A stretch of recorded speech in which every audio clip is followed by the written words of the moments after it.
یہ شروع کر دیں۔ اس کا جو اگلا جو ہمارا جو یہ اب سنت والا حصہ ہوگا سنتیں بیان کرنے کا، یہ ہوگا یہاں اسوہ رسول اکرم سے۔ یہ عبدالحی عارفی صاحب کی لکھی ہوئی کتاب ہے، بہت ہی زیادہ مقبول ہے، اس کے سینکڑوں تو تھوڑا میں نے کہہ دیا، ہزاروں ایڈیشن اس کے نکل چکے ہوں گے، تو ہزاروں کی تعداد میں کتاب نکل چکی ہوگی۔ تو اس میں انہوں نے حضور صلی اللہ علیہ وسلم کی زندگی کو بیان کیا ہے، آپ کی سنتیں، آپ کے طرز، آپ کے رہنے کا طریقہ، آپ کے لوگوں کے ساتھ معاملات، آپ کی صفات، اس کو بیان کیا ہے۔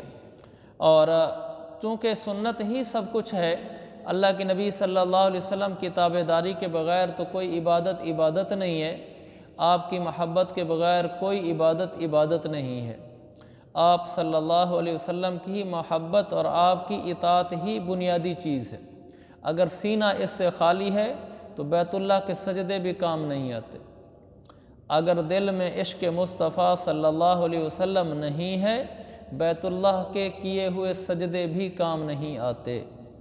اللہ تعالیٰ نے فرمایا قُلْ إِن كُنتُمْ تُحِبُّونَ اللَّهَ فَاتَّبِعُونِي يُحْبِبْكُمُ اللَّهُ، میرے نبی آپ ان سے کہیں کہ اگر ان کو محبت خداوندی کا دعویٰ ہے کہ ہم اللہ سے محبت کرنا چاہتے ہیں، اللہ کے عاشق بننا چاہتے ہیں، تو ان کو بتاؤ پھر راستہ ایک ہی ہے، اور وہ ہے فَاتَّبِعُونِی، وہ ہے در مصطفیٰ کی غلامی، اس کے بغیر تمہیں اللہ کی محبت نہیں مل سکتی۔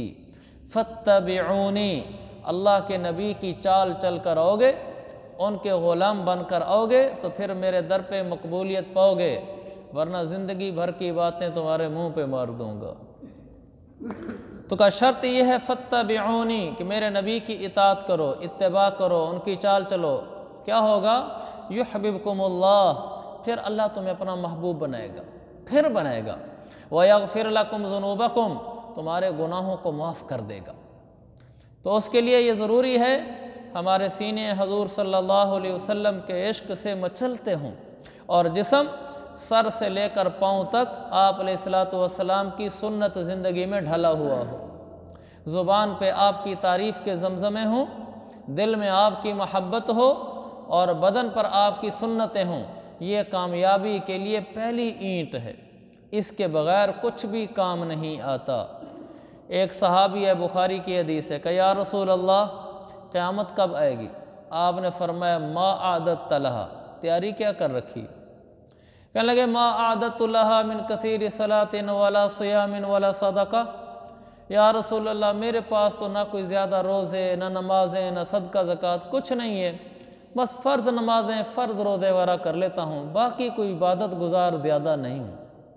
لیکن یا رسول اللہ ولکنی احب اللہ ورسولہ، لیکن اللہ اور اس کے رسول سے محبت کرتا ہوں، سینے میں عشق خدا اور عشق مصطفیٰ مچلتا ہے۔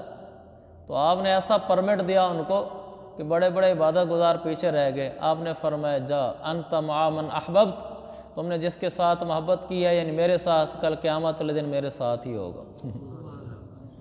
اس سے بڑی کیا چیز چاہیے کسی کو حضور صلی اللہ علیہ وسلم کا ساتھ مل جائے۔ اس لیے میں عرض کیا کرتا ہوں رمضان میں عمرہ کیا کرو، رمضان میں عمرہ کیا کرو۔ اللہ کی نے بخاری کی حدیث سے ایک عورت ہے کہ یا رسول اللہ آپ کے ساتھ لوگ حج پر گئے تھے، آپ نے زندگی میں ایک ہی حج کیا ہے، لوگ آپ کے ساتھ حج پر گئے تھے تو میں آپ کے ساتھ نہیں جا سکی، کوئی اس کی تلافی۔ تو آپ نے فرمایا عمرۃ فی رمضان تعدل حجۃ معیہ، رمضان میں جا کر عمرہ کر لو، جو بھی رمضان میں عمرہ کرے گا اس کو ایسے ثواب ملے گا جیسے اس نے میرے ساتھ حج کیا ہو۔ اور یہ حدیث بخاری ہے جس میں شک بھی نہیں ہے۔ اللہ کے نبی صلی اللہ علیہ وسلم کی رفاقت میں ہمیں حج نصیب ہو، اس سے بڑی کیا دولت ہے۔ ہم آپ کے رفیق سفر ہوں حج میں، قیامت والے دن جب نام اعمال تلنے لگے، لکھا ہوا دیکھا جانے لگے، تو اس میں لکھا ہوا ہو کہ اس نے حضور علیہ السلام کے ساتھ چل کر حج کیا ہے۔ میں سمجھتا ہوں اللہ اسی پہ بیڑے پار کر دے گا۔ میرے نبی کے ساتھ جو ایک قدم چلے وہ پار لگ گئے، جس نے پورا حج ہی ان کے ساتھ کیا ہو تو ان کی کیا شان ہوگی۔ بلال حبشی کا مقام اس کے علاوہ اور کس وجہ سے ہے کہ ان کو غلامی مصطفیٰ نصیب ہوئی، ورنہ اور تو بہت سارے لوگ دنیا میں آئے اور گئے، بلال جو اتنے اعلیٰ مقام پہ پہنچا ہے وہ میرے نبی کی غلامی کی وجہ سے پہنچا۔ صدیق کو جو مقام ملا ہے وہ حضور پر جان نچھاور کرنے کی وجہ سے ملا ہے، اس لیے کہ انہوں نے اللہ کے نبی پر سب کچھ جھونک دیا تھا۔ جب آپ ہجرت کے سفر پر جانے لگے تو صدیق اکبر 2 اونٹنیاں لے کر آ گئے، یا رسول اللہ ایک آپ کی ایک میری، میں نے آپ کے لیے پہلے سے پال کے رکھی ہوئی تھی۔ اور جب پہنچے ہیں غار ثور میں تو سارے سوراخ بند کرتے ہیں، اللہ کے نبی کو گود میں لٹاتے ہیں، مشہور واقعے ہیں سارے۔ پھر جب وہاں سے جب جا رہے تھے، اس میں لکھا ہے سبل الہدا میں، جب جا رہے تھے غار ثور کی طرف، صدیق اکبر کبھی آگے ہو جاتے کبھی پیچھے ہو جاتے، تو اللہ کے نبی نے پوچھا صدیق یہ کیا کرتے ہو؟ کہ یا رسول اللہ جب آپ کے پیچھے ہوتا ہوں یہ خیال آتا ہے کوئی آگے سے آ کر آپ پر حملہ نہ کر دے تو جلدی سے آگے آ جاتا ہوں، آگے آ کر یہ خیال آتا ہے تو پھر پیچھے آ جاتا ہوں، میری جان آپ پہ قربان ہے۔ ایسے عاشق تھے۔ اور جب جا کر پہنچے ہیں، یہ مکہ سے باہر نکلے ہیں مدینہ کی طرف جاتے ہوئے، ایک دن پورا چلتے رہے، پورا ایک دن ٹھہرے نہیں ہیں، چونکہ پیچھے مکہ قریب تھا اور لوگ پیچھے لگے ہوئے تھے۔ دوسرے دن جا کر انہوں نے کچھ آرام کرنے کے لیے پڑاؤ ڈالا، ٹھکانہ ڈھونڈا، سستانے کے لیے لیٹنے لگے، تو صدیق اکبر کہتے ہیں کہ آگے ایک چٹان تھی، تو میں نے دیکھا کہ اس چٹان کے نیچے چھوٹی سی جگہ ہے جس میں چٹان کا سایہ ہے، تو یہاں میں اپنے نبی کو سلا سکتا ہوں۔ تو وہاں گئے اور حضور صلی اللہ علیہ وسلم کے لیے نیچے پہلے جگہ صاف کی، پھر کپڑا بچھایا، پھر سرکار کو سلایا، کہا آپ آرام فرمائیں، میں دودھ کا انتظام کرتا ہوں۔ وہ بخاری کی روایت ہے، یہ قصہ بھی بخاری کا ہے۔ وہ باہر نکلے تو ایک چرواہا آ رہا تھا، اس سے پوچھا کون ہو؟ اس نے بتایا فلاں نام ہے۔ پوچھا کس قبیلے سے ہو؟ قبیلہ بتایا۔ بکریاں کس کی ہیں؟ کہا فلاں کی بکریاں ہیں، چراتا ہوں۔ کہا ہمیں اجازت ہے کہ ہم یہاں سے دودھ دوہ لیں؟ کہا جی بالکل اجازت ہے، مالک کی طرف سے بھی اجازت ہے، کوئی مسافر دودھ مانگے تو دے دیا کرو۔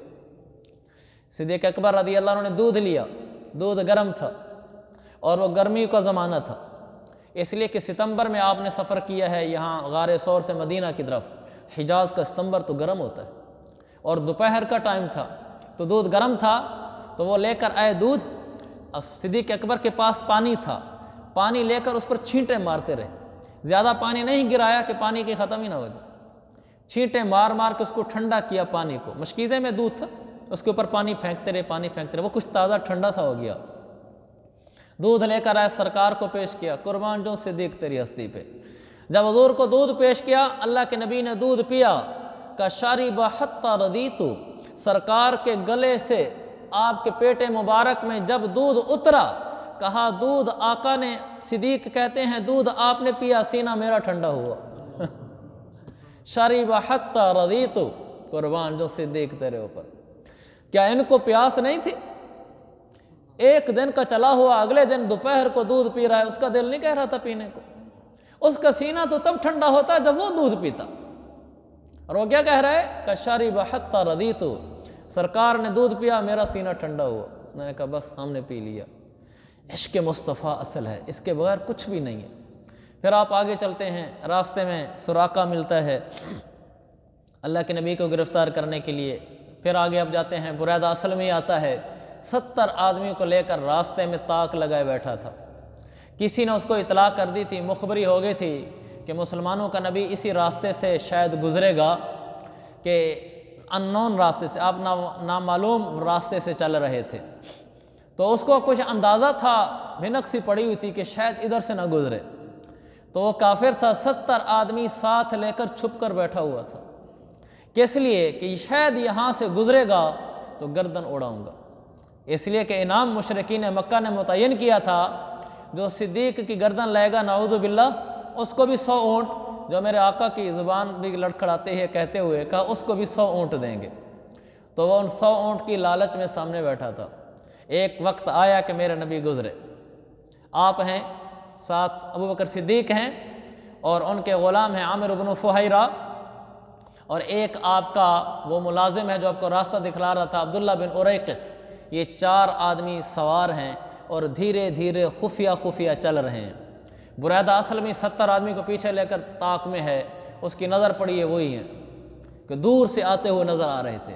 وہ طاق میں بیٹھا رہا کہ جیسے سامنے آئیں گے تو وار کر دوں گا، اس کو کیا پتا تھا کہ کون آ رہا ہے۔ جب اللہ کے نبی قریب ہے، وہ طاق میں تھا، سامنے نکل کر آپ پر وار کرنے لگا، جب آپ کے چہرہ انور پہ نظر پڑی تو نقد دل دے بیٹھا، نیچے ہو گئی تلوار۔ قدموں میں گر گیا کہ یا رسول اللہ کلمہ پڑھا دے۔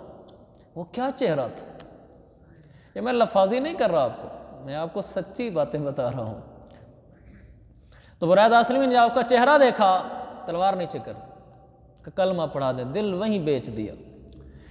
میں کہتا ہوں کہ یہ چہرہ بھی کیا چہرہ ہوگا، یہ وہ چہرہ ہے جب مکہ میں قحط آ گیا، میرے آقا مدنی علیہ الصلوۃ والسلام کی عمر مبارک ابھی 9 سال ہے، 9 سے 10 کے درمیان ہے، سارے اہل مکہ پریشان ہیں، اور کہہ دیا سردار مکہ کو، عبد المطلب سردار تھا، ابو طالب، کہا کہ کل آنا یہاں مکہ میں دعا مانگیں گے۔ ابو طالب سے اجازت مل گئی، ہاں جی کل سارے اکٹھے ہو جاؤ۔ سارے مکہ میں بیت اللہ کے قریب پہنچ چکے ہیں، بیت اللہ کا احترام تو یہ شروع سے کرتے آئے ہیں مشرکین مکہ بھی، بیت اللہ کے پاس سارے جمع ہو کر آئے گئے ہیں، لیکن سردار ابو طالب ابھی تک نہیں آیا، سارا مجمع انتظار میں ہے۔ ابو طالب دیر سے آتا ہے، ابو طالب کے انگلی کو کسی بچے نے پکڑ رکھا ہے، یہ وہ بچہ ہے جس کی انگلی کر ساری امت نے پکڑنی ہے، جس نے سب کو راہیں دکھلانی ہے۔ وہ ہکے بکے رہ گئے، یہ ابو طالب نے کیا کیا ہے، بچہ لے کر آ گیا ہے، طے یہ ہوا تھا کہ سارے بڑے جمع ہوں گے، یہ بچے کا یہاں کام نہیں ہے، لیکن ابو طالب اس بچے کے شانے جان چکا تھا، وہ دیکھ چکا تھا۔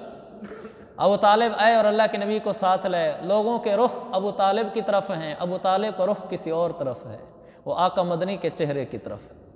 وہ آپ کو پیچھے لایا، بیت اللہ کی دیوار کے ساتھ سرکار کی کمر مبارک لگا دی، اور آپ کے چہرے کو اوپر آسمان کی طرف کر دیا۔ جب آسمان نے آپ کا چہرہ دیکھا، تاریخ نے لکھا ہے اسی وقت بادل سے بارش برس پڑی، فوراً بادلوں کو بھی حیا آ گیا کہ کس چہرے نے نظر اوپر اٹھائی ہے، اب آسمان بھی حیا کر گیا۔ اس کو کہا تھا ابو طالب نے، وَأَبْيَضُ يُسْتَسْقَى الْغَمَامُ بِوَجْهِهِ، یہ کیا چہرہ ہے جس کو دیکھ کر بادل بھی حیا کرتا ہے اور بارش برسا دیتا ہے۔ چہرہ ہے کہ انوار دو عالم کا صحیفہ، آنکھیں ہیں کہ بحرین تقدس کے نگیں ہیں، کاش تم ان کا ترجمہ سمجھتے۔ چہرہ ہے کہ انوار دو عالم کا صحیفہ، ایسا چہرہ ہے جیسے دونوں جہانوں کا نور سمٹ کر ایک ہی جگہ میں جمع ہو گیا ہو، ایسا چہرہ تھا، اللہ کی قسم۔ چہرہ ہے کہ انوار دو عالم کا صحیفہ، آنکھیں ہیں کہ بحرین تقدس کے نگیں ہیں، آنکھیں ہیں کہ حیا اور تقدس کے سارے سمندر یہیں سمٹ گئے ہیں، اتنا حیا تقدس پورے عالم میں نہیں جو ان دو آنکھوں میں ہے۔ کا چہرہ ہے کہ انوار دو عالم کا صحیفہ، آنکھیں ہیں کہ بحرین تقدس کے نگیں ہیں، ماتھا ہے کہ وحدت کی تجلی کا ورق، عارض ہیں کہ والفجر کی آیات کے امی ہیں۔ کہا یہ آنکھیں تو میں نے بتا دی، کا ماتھا کیا ہے، وحدت کی تجلی کا ورق، کہ اس ماتھے کو دیکھ کر توحید سمجھ آتی ہے، اس چہرے کو دیکھ کر حق سمجھ آتا ہے، اس چہرے کو دیکھ کر اللہ کا تعارف ہوتا ہے۔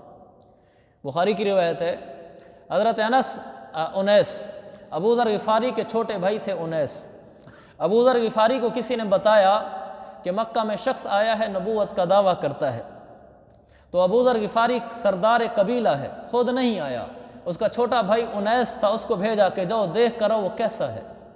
انیس آیا، اللہ کے نبی کی مجلس میں بیٹھا، چند دن رہا، واپس چلا گیا۔ ابو ذر غفاری نے پوچھا کیسا تھا وہ شخص، کہنے لگا وہ شاعر نہیں تھا۔ انیس خود شاعر تھا، کہا وہ شاعر نہیں تھا، بڑی خوبصورت باتیں کرتا تھا۔ پھر ابو ذر غفاری آیا، اللہ کے نبی کے چہرے کو دیکھا، کہنے لگا یہ چہرہ جھوٹا نہیں ہو سکتا، کلمہ پڑھ لیا۔ کہا یہ چہرہ جھوٹا نہیں ہو سکتا، جس چہرے اور ماتھے کو دیکھ کر توحید سمجھ آتی تھی۔ کا ماتھا ہے کہ وحدت کی تجلی کا ورق، عارض ہیں کہ والفجر کی آیات کے امی ہیں۔ کا یہ رخسار ہیں یا صبح کا سورج پھوٹ رہا ہے؟ سورج جب نکلتا ہے تو پوری تمازت سے اٹھتا ہے، جہان کو روشن کرتا چلا جاتا ہے، کہ ان رخساروں میں وہ حسن نظر آتا ہے جو سورج کی نکلتی ہوئی ٹکیا میں نظر آتا ہے۔ چہرہ ہے کہ انوار دو عالم کا صحیفہ، آنکھیں ہیں کہ بحرین تقدس کے نگیں ہیں، ماتھا ہے کہ وحدت کی تجلی کا ورق، عارض ہیں کہ والفجر کی آیات کے امی ہیں، گیسو ہیں کہ واللیل کے بکھرے ہوئے سائے۔ میرے نبی کی جب زلفیں بکھرتی تھی، رات کی تاریکی بھی پیچھے رہ جاتی تھی۔ گیسو ہیں کہ واللیل، اللہ اکبر، قربان جائیں یا رسول اللہ، کیا زلفیں تھیں۔ کہ والضحیٰ واللیل اذا سجا میرا حبیب مجھے تیری زلفوں کی قسم مجھے تیری زلفوں کی قسم. اوفو یا رسول اللہ، قربان ہے میں آپ پر، کیا چیز تھے. وَالضُّحَىٰ وَاللَّيْلِ إِذَا سَجَىٰ، میرا حبیب تیرے چہرے کی قسم، تیری زلفوں کی قسم، اللہ کی قسم.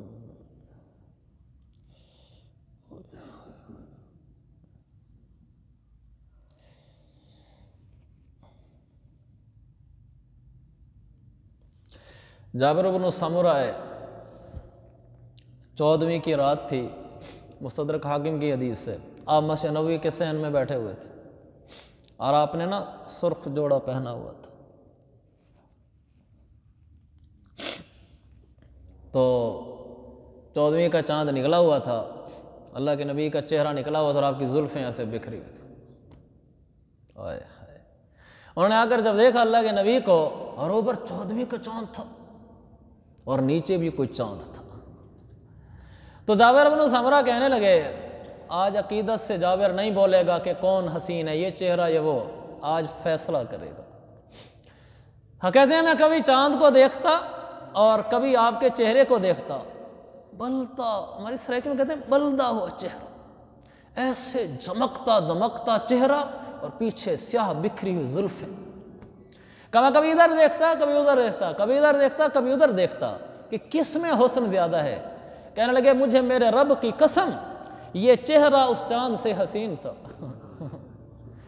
کہ مجھے میرے رب کی قسم یہ چہرہ اس چاند سے حسین تھا.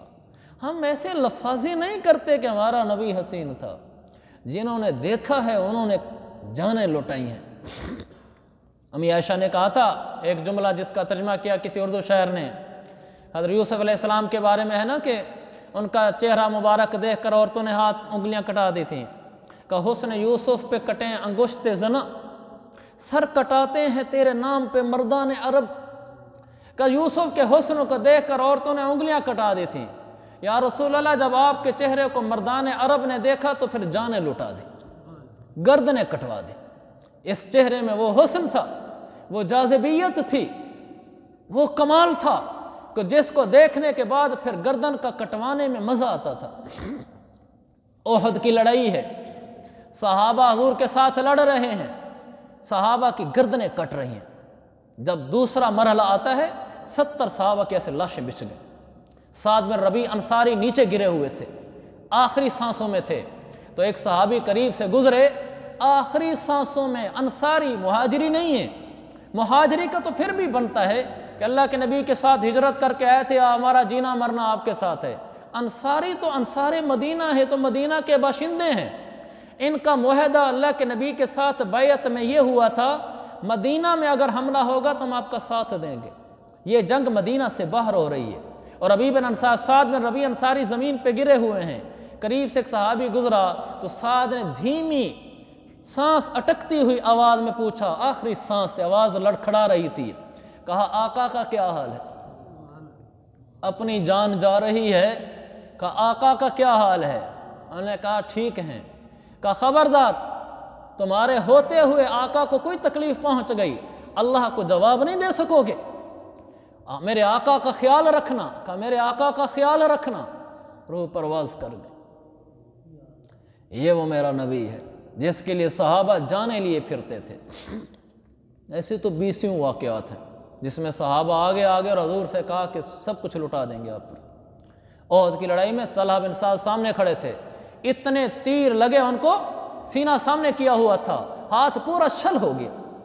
پیچھے سے ابو دجانہ آ گئے اور پیٹھ اللہ کے نبی کی پیٹھ پیچھے کی، چہرہ اللہ کے نبی کی طرف گیا، ساری پیٹھ چھلنی ہو گئی ابو دجانہ کی کہ یا رسول اللہ آپ کو کچھ نہیں ہونا چاہیے.